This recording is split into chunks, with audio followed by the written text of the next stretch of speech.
Vamos para o bloco final do meu confronto com Franklin Luzes, que é membro do Conselho Diretor do Fundo Nacional de Desenvolvimento Científico e Tecnológico, órgão do Ministério da Ciência, Tecnologia e Inovação. Este desafio será um combate travado através das palavras, onde a cortesia e o respeito serão seus pilares.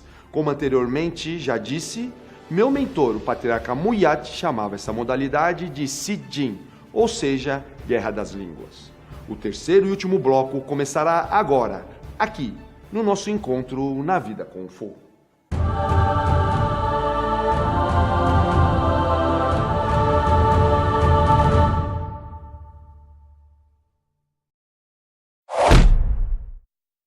O empreendedorismo brasileiro tem importantes protagonistas ao longo de sua história. E a trajetória de Franklin Luzes como empreendedor foi inclusive retratada no livro A Vez do Sonho, de Fernando Dolabella. Sua trajetória empreendedora foi ladeada por sua jornada de desenvolvimento e refinamento de suas potencialidades através do Kung Fu. Esse foi um dos motivos pelo qual eu o estou desafiando. Afinal, é fundamental termos um adversário de valor para que possamos crescer. Franklin, obrigado mais uma vez por ter aceitado o meu desafio e quero iniciar esse terceiro e último bloco te atacando com a seguinte pergunta. Como você atualmente coloca em prática os pontos mencionados nos blocos anteriores, 1 e 2 desse desafio, no seu dia a dia? O meu dia a dia hoje, eu ajudo as empresas a se desenvolverem, as startups. A gente criou um fundo de investimento para que as startups recebam capital e evoluam. Só que as startups são feitas de pessoas, empreendedores. Então, o meu objetivo hoje é primeiro fazer com que eles acreditem neles próprios, que eles tenham um propósito bem claro e eles saibam ter essa mentalidade de crescimento e essa garra. Mas como é que a gente consegue desenvolver isso na prática?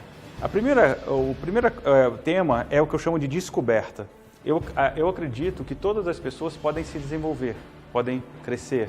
Então a primeira coisa é ele descobrir o que ele tem talento.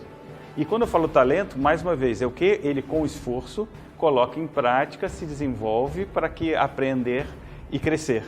Isso é uma descoberta. E é testando, com experiências, com vivências. Às vezes a pessoa acha que tem um talento para A e depois, quando coloca em prática, descobre que é para B. Isso é algo que a gente tem que incentivar e promover nas startups. Principalmente porque às vezes ela acha que um produto vai dar certo e não dá e ele muda e faz outro. Então essa descoberta. Depois a experiência, que é a vivência prática. E o terceiro é a expansão. Uma vez que você descobre o seu talento, como é que você coloca, mediante o esforço, o crescimento?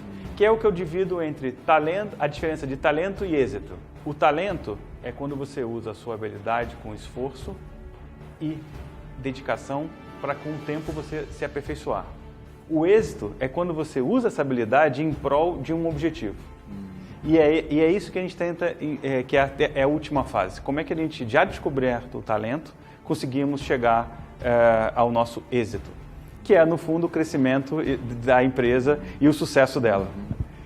Mas eu queria aproveitar esse tema para exatamente perguntar a você como é que, na prática, a gente tem o êxito no Kung Fu. O que é o êxito para um praticante de Kung Fu? O que muitas vezes as pessoas, Franklin, confundem, porque elas sempre buscam o grande êxito. E para o Kung Fu, o mais importante são os pequenos êxitos, aqueles êxitos do dia a dia, porque esses êxitos na sua somatória é que vão redundar no grande êxito. E as pessoas não, elas procuram sempre o grande êxito de pronto, né? E por outro lado, outra coisa interessante é que muitas vezes as pessoas, ao ressignificarem o erro, como nós falamos no primeiro bloco, o que acontece com eles? Elas começam a perceber que há êxito em todo o processo do Kung Fu. Não existe essa ideia de falar, eu errei. O que acontece? Há um pequeno êxito. Por quê? Porque quando ele deixa de, vamos supor, de alcançar uma determinada proposta, mas o aprendizado para o próximo ciclo, ele acaba vindo. E aí que entra a função do mestre, do mentor, porque ele tem que despertar esse lado invisível do praticante para que ele possa também desfrutar daquilo que parece que o mundo aí fora chamaria de fracasso, que seria a antítese do êxito, né? E com isso, ele começa a se acostumar com o êxito e se acostumar também com aquilo que as pessoas chamam de fracasso. Em outras palavras, ele acaba se acomodando no bom sentido, não acomodação no sentido de alienação, mas acomodando a cada situação, de modo que ele já não fica mais muito excitado quando ele alcança um êxito de reconhecimento, principalmente porque é interessante isso, né? O êxito é, acima de tudo, percepção do outro. Então, quando o outro fala, olha, você é um cara de êxito, aí você acaba reconhecendo. Mas o mais importante, você sabe bem disso, é aquele êxito de cunho interno. E esse que é um dos grandes desafios. E a pergunta que eu queria voltar para você, Franklin, dentro ainda desse tema, pela sua experiência, é óbvio que isso vai variar o tempo para que cada um possa descobrir desse processo do talento até chegar no êxito, ele varia de empreendedor para empreendedor, né? Como que você identifica o tempo de cada um? Como é que você percebe? Porque eu acho que pela sua experiência, né, você quando começa a dar suporte para um determinado empreendedor, você percebe qual que mais ou menos é o tempo de maturação desse empreendedor ou do negócio no qual esse empreendedor ele está desenvolvendo, né? E como é que você coloca, porque muitas vezes você vê que o tempo é X, mas a expectativa do empreendedor é 1/10 de X para alcançar aquele êxito. E como é que você faz para lidar com essa disparidade entre a percepção pessoal do empreendedor e a percepção geral? Ótima pergunta, porque vai me dar chance de abordar um outro tema que eu acho muito importante no desenvolvimento humano, que é a humildade. O empreendedor, e aí tem um conceito do yin e o yang, porque o empreendedor precisa ter uma paixão e uma crença nele próprio e aquela vontade de fazer, e também a humildade de aprender sempre e continuar sempre ouvindo as críticas e os feedbacks, e inclusive não se julgando sempre que precisa melhorar sempre. Então, eu primeiro quero enxergar no empreendedor isso. O timing é uma jornada, o desenvolvimento humano é uma jornada. Pode levar um dia, pode levar uma semana, pode levar um ano, pode levar 10 anos. O que importa é a humildade da pessoa de aprender sempre. Então, a primeira coisa que eu olho é, ele tem essa humildade de aprender? Ele tem essa humildade de querer ouvir o outro? Ele busca a diversidade de pessoas, porque é muito fácil você ter um empreendedor como empresa, ele precisa contratar pessoas. E é muito fácil você colocar pessoas que só fazem ou falam o que você pensa. E isso é o princípio do fim para mim.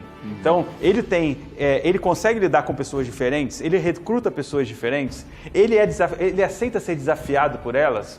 Se ele tem esse potencial, eu acho que ele tem uma chance de sucesso. Se as pessoas são todas iguais, ele não aceita crítica, ele não tem essa humildade, para mim, ele já, não importa o tempo, na minha visão, ele não é um empreendedor de sucesso. E para concluir esse bloco, eu queria finalizar um outro ponto que eu acho que é uma parábola muito interessante, que eu acho que tem a ver com o que a gente estava falando, que é a parábola dos 3 pedreiros. A gente pergunta a um pedreiro, o pedreiro 1, o que ele está fazendo. Ele fala, eu estou colocando tijolo, acimentando tijolo. É uma hipótese, é um trabalho. O segundo pedreiro, eu estou construindo uma igreja. Já melhorou, ele já tem algo maior. Terceiro pedreiro, eu construo a casa de Deus.